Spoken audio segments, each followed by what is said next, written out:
Hello, everyone, and welcome back to the Mr. English Podcast channel, the space where we explore the heart and soul of English communication. I'm your host, David. And I'm Anna. It's wonderful to be back in the studio with you, David. The energy in here today feels particularly vibrant. It does, doesn't it? Maybe it's the sunshine, or maybe it's our topic, which is something I think every single one of our listeners has grappled with.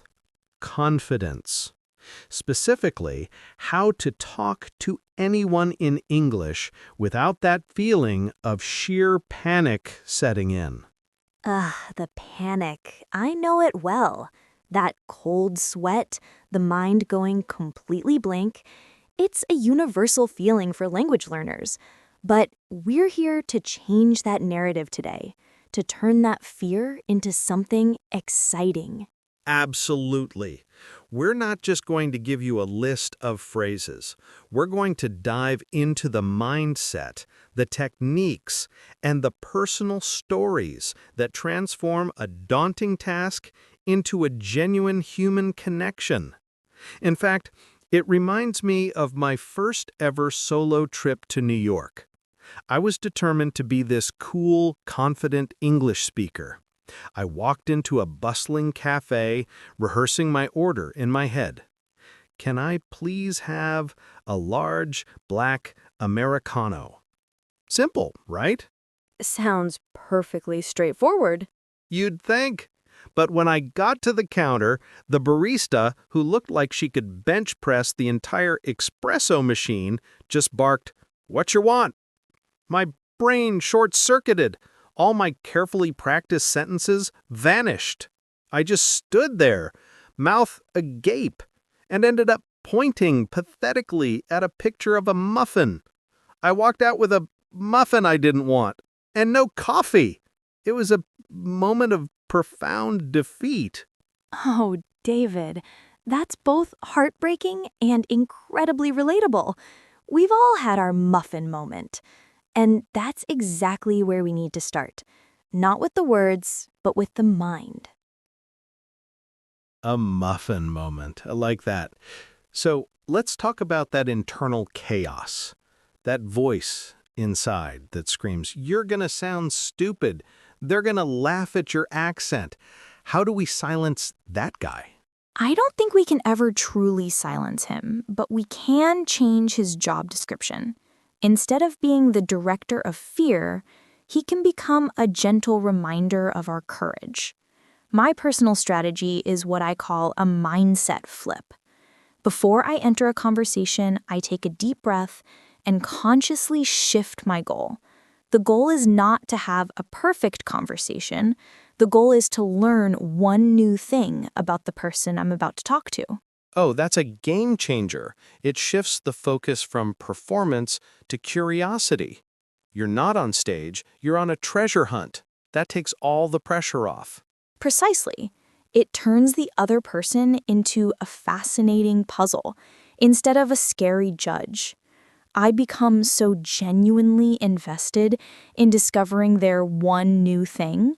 Maybe it's their favorite hobby, a recent trip they took, or even just what they're passionate about, that I completely forget to be self-conscious about my own grammar.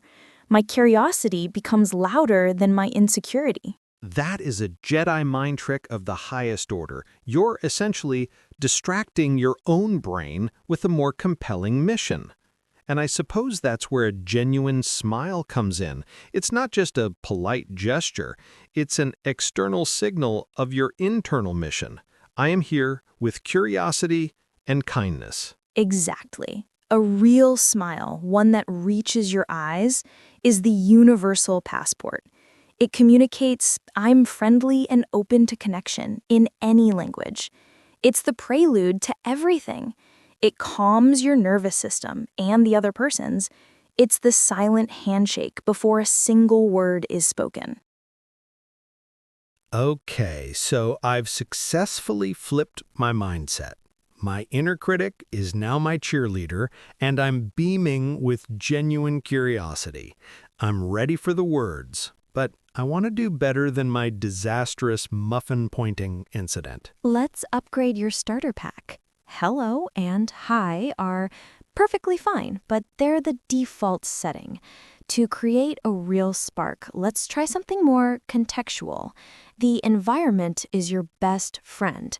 Instead of a generic greeting, start with a shared observation. If you're both waiting in a long line, you could turn to the person and say with a lighthearted sigh, "I think we might be here for a while, huh?" I see. You're immediately establishing common ground. You're in the same situation, experiencing the same thing. It's not you versus them, it's us in this moment. I once tried to be clever at an art gallery. I walked up to someone looking at a very abstract painting and said, "It really speaks to the futility of existence, don't you think?" She just gave me a weird look and walked away. I think I came on a bit strong. Just a tad, David. Starting with existential dread might be a bit much for a stranger. Keep it light and simple. That's a really interesting piece. What do you see in it? Is much more inviting. After the opener, let's finesse the introduction. "My name is David" is functional, but how about adding a sprinkle of personality? "Hi, I'm Anna. I'm on a quest for the best cheesecake in the city." That's so much better. It's memorable, it's fun, and it gives the other person an immediate follow-up question. "Oh, really? Have you found any contenders?"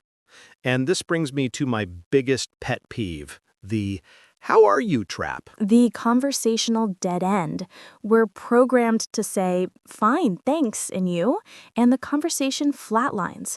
Let's officially retire it in favor of questions that invite a real story. Instead, try this.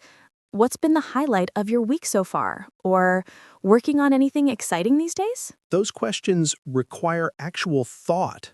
They crack open the door to a real conversation. It's the difference between asking, "Is the door locked?" and actually turning the handle to see what's inside. I love that metaphor. So we've turned the handle and opened the door. The next step is to explore the room.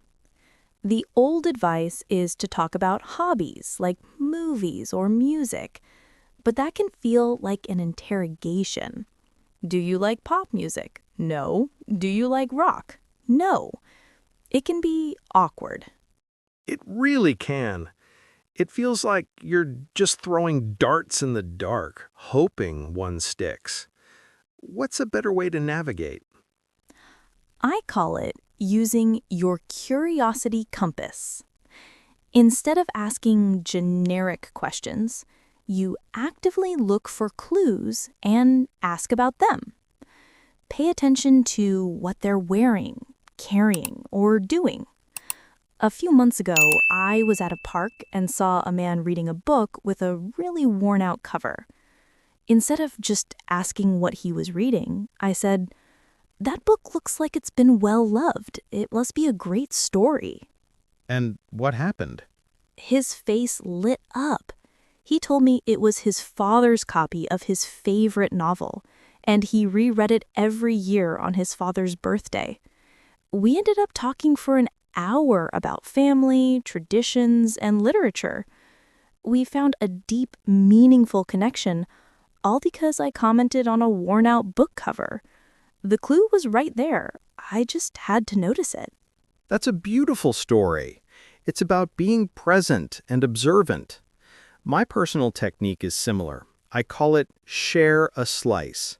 I offer a small, slightly vulnerable, and often humorous slice of my own life to make the other person feel comfortable sharing theirs.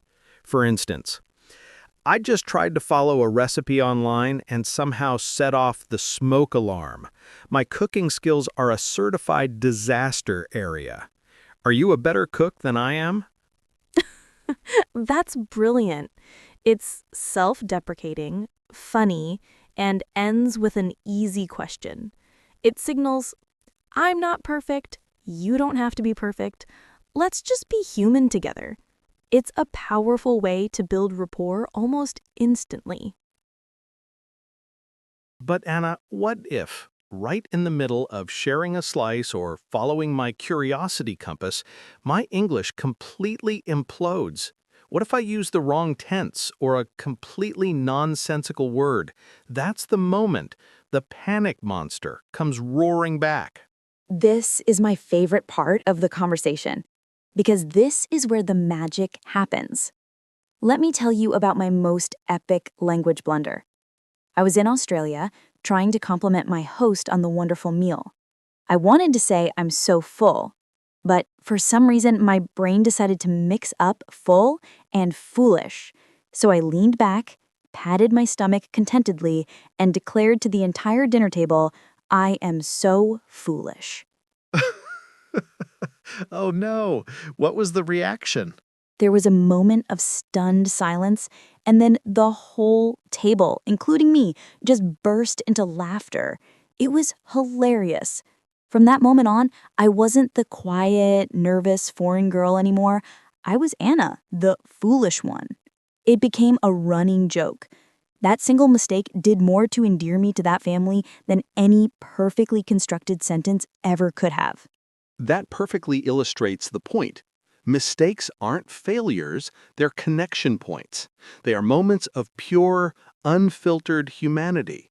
No one ever tells a great story that begins, "Remember that time you used the past perfect continuous tense flawlessly?" People tell stories about the funny, awkward, foolish moments. Exactly. A mistake is proof that you are trying. It's a badge of honor. It says, I am brave enough to step out of my comfort zone. And honestly, most native speakers are incredibly forgiving and are often more impressed by your courage than they are bothered by your error. So the new mantra is, perfection is intimidating. Imperfection is endearing. Your blenders are your secret weapon for building rapport.